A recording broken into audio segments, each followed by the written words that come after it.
here's how What If just teased the villain of Doctor Strange 2. While Loki gave us an all-you-can-eat buffet of God of Mischief variants, Marvel's multiverse is now officially here, and we're getting our first taste of true alternate reality storytelling in the MCU through What If, Marvel's new animated series on Disney+, which launched last week with a story about what would have happened if Peggy Carter had taken the super soldier serum rather than Steve Rogers. While that episode is jam-packed with reimagined moments from Captain America the First Avenger, comic book deep cuts, and Easter eggs galore, its biggest bombshell comes in the form of a massive monster teased throughout the episode. But this tentacled terror isn't just a random eldritch entity that the Red Skull summoned, rather it seems to be a character that could have a major impact not only on the larger What If story, but more importantly for Doctor Strange in the Multiverse of Madness as well.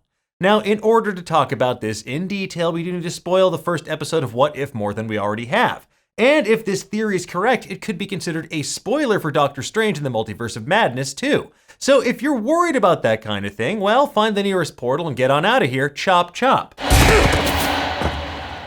Okay, let's get into it, shall we? Now, as we explored in our What If Episode 1 breakdown, that interdimensional entity that Hydra's attempting to summon at the hilariously named Castle de Krek bears a striking resemblance to a character from the comics and, more prominently, video games like Marvel Superheroes and Marvel vs. Capcom. I am, of course, talking about Shuma-Gorath. Now, for those who don't know, Shuma-Gorath has largely existed on the fringes of Marvel Comics, most frequently clashing with the Sorcerer Supreme. Its name taken from a Robert E. Howard short story, The Curse of the Golden Skull, Shuma-Gorath is an ancient being, one of the old ones, a Lovecraftian terror, and the godlike ruler of countless multiversal dimensions. Its arrival was heralded by the likes of Nightmare, another Doctor Strange villain, in Marvel Premiere number 3, long before Shuma-Gorath actually slithered onto the printed page. In issue number 4, the Ancient One warns Doctor Strange of a cosmic obscenity that slumbers, and its name is finally uttered in the following issue.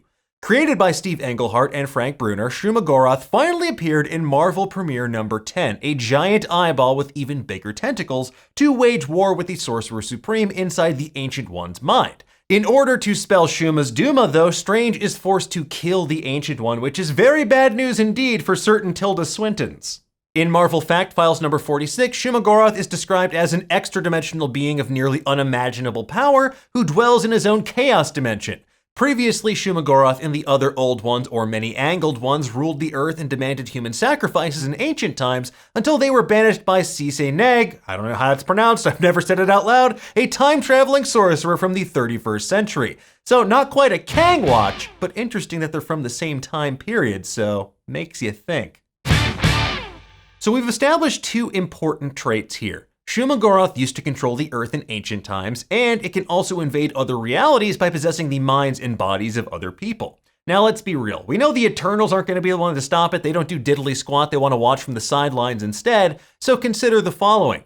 In Doctor Strange in the Multiverse of Madness, we know that in addition to Stephen Strange, it's going to feature two of the most powerful people in the Marvel Universe, Wanda Maximoff, the newly minted Scarlet Witch, and America Chavez. Anyone who's watched WandaVision knows the Omega-level threat that Wanda Maximoff poses if her power's in the wrong hands. Capable of using her chaos magic to rewrite reality as she sees fit, Wanda's been speed reading the Darkhold, the book of dark magic associated with Chthon, another one of the Old Ones. And although the director of Loki denied the Loki finale syncs up with WandaVision, Wanda's probably not going to stop searching the multiverse until she finds her missing kids, Billy and Tommy, figments of her imagination though they may be. As for America Chavez, she's incredibly powerful in her own right, boasting a wide range of superhuman abilities. However, the most important one by far is that she can create star-shaped portals that let her travel the multiverse. You know, an ability that would come in handy if you happen to be a certain Lord of Chaos looking to glurp humans like blood-filled popsicles with your meaty tentacles until the end of time. Anyway, so where exactly does Shuma-Gorath fit into Doctor Strange in the Multiverse of Madness? Well, rumors have been swirling that in their quest to make Doctor Strange 2 a genuinely scary movie, Marvel looked to all manner of terrifying ancient beings. And while many people, ourselves included, assumed it would be Chthon given the character's connection to Wanda Maximoff and the Darkhold in the comics, newer reports suggest that the true terror lurking in the Multiverse of Madness is going to be everybody's favorite swirling massive tentacles, Shuma-Gorath, instead. So based on everything we've laid out thus far, Shuma-Gorath would easily be one of the most formidable foes in the MCU to date, especially if it's going to take the combined might of Doctor Strange, Wanda Maximoff, and America Chavez to stop him.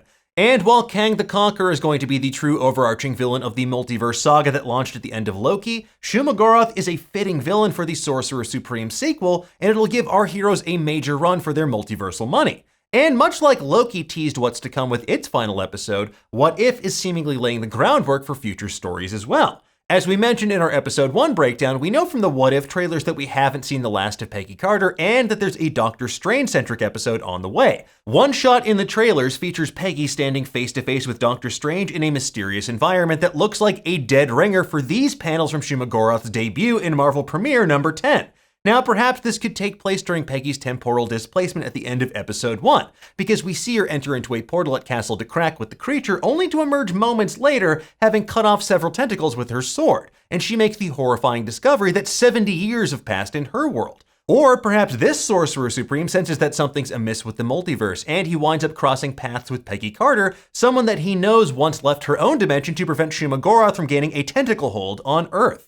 And who knows, maybe this means we'll even wind up seeing Hayley Atwell suit up as Captain Carter in live action as well for a cameo in Doctor Strange 2. But as for that, and as for all things, only time will tell. And we'll be waiting with bated breath to find out what else the multiverse has in store for us when a brand new What If drops on Disney Plus this Wednesday.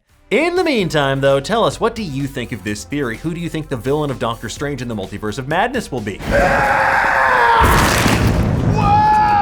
Let us know in the comments below, and for the latest and greatest in the world of pop culture, stay tuned to Nerdist.com.